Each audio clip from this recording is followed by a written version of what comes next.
Hey, what up everybody, this is Stevie Breach coming to you with a review of Night of Champions 2011. I watched this the other day on the WWE Network. Of course, I watched this in 2011, but for some reason back in the day, I never made a 2011 Night of Champions review. I think for back in the day, I didn't do a lot of post-pay-per-view reviews because most of the time I would work, I would come home, Skype would be hot, so I would come on, I would talk with my buddies late on Skype, and then most of the time I would watch the pay-per-view late Sunday, Monday morning, and then probably finish the show actually Monday night. Is how I used to actually watch the pay-per-views back in the day, but now with the WWE Network, you just boom, and it's up on your screen, done like that. It's my way of saving a buck back in the day, being a wrestling fan. Of course, everybody knows now, WWE Network, $9.99, best there is in the business today.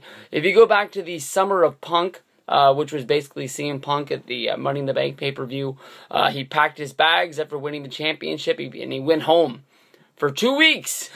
And then he came back as champion. He did the whole deal at SummerSlam, which was Night of Champions was the month after SummerSlam. CM Punk wrestled John Cena in a big-time match with Triple H as the special guest referee. You can say there's some tomfoolery involved with the match. Of course, John Cena got pinned.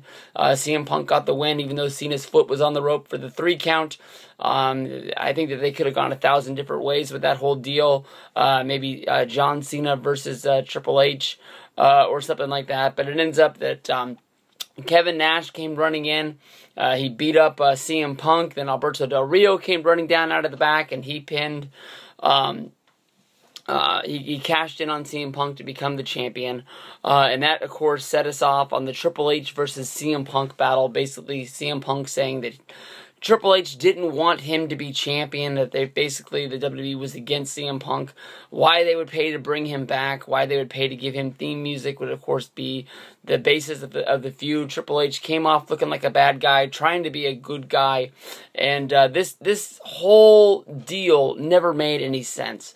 It was originally planned to be at Night of Champions, CM Punk against Kevin Nash, a match that I don't think many people really wanted to see.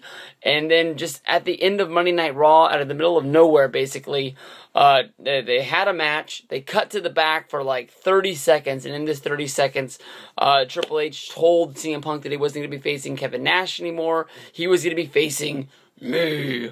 And there we went from there. Was that, Kevin Nash was pissed that he got his match taken away from him. He was laying out Punk. He was laying out Triple H. Everybody was fighting with each other.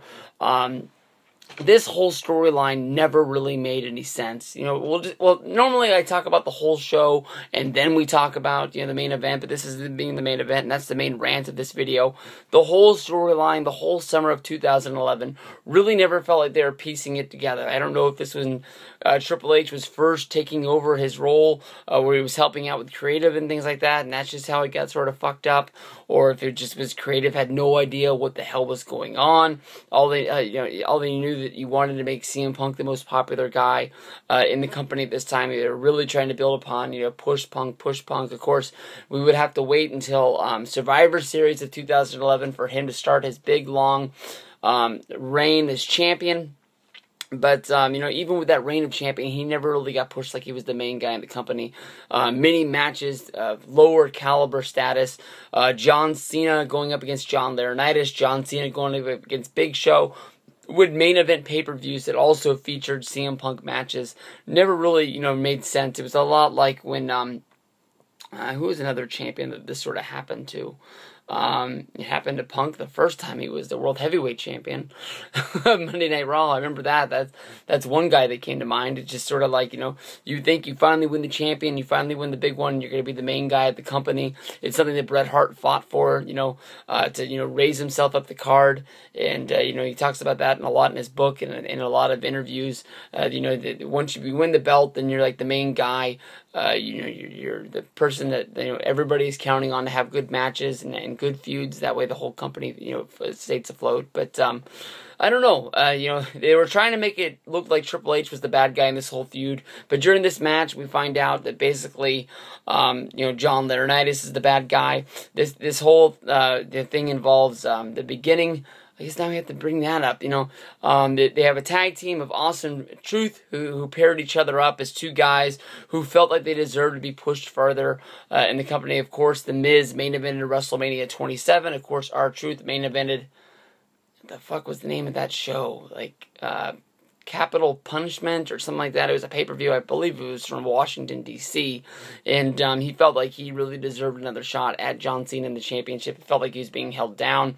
They have a match at the beginning of this pay-per-view against Air Boom.